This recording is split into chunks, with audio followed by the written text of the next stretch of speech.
Ben geldiği kadar hijyenik olmaya çalışıyorum ve ben ekip arkadaşlarıma sonsuz güveniyorum. Onlar da benim güvenimi asla kırmayacak.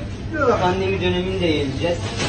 İnşallah daha tertemiz, daha güzel günlere inşallah diyorum. Ben ekibime sonsuz güveniyorum. Buradan da teşekkür ediyorum.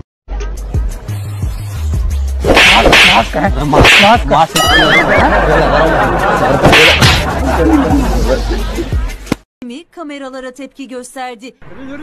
Efendim rahatınızı bozmak gibi olmasın ama yasak var. Yok. Maske de yok sizde.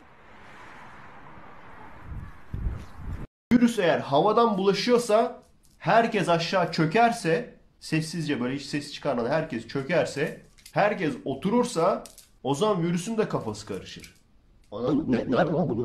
Böyle yapar. Yani havadan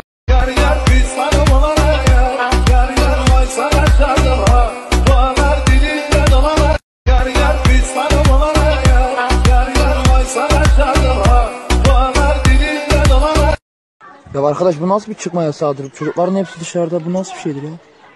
La polis geliyor!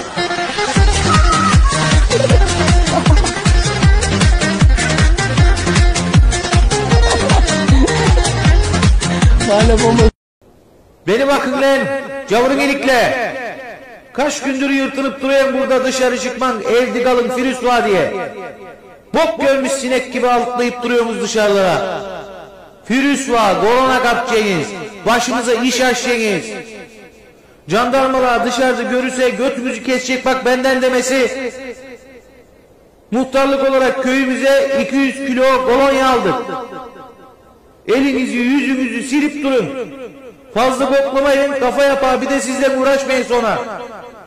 Bir ihtiyacınız olursa beni arayın, getireceğim söz. Fazla öpüşüp koklaşmayın, virüs var, virüs. Allah'a emanet olun, sağlıcakla kalın.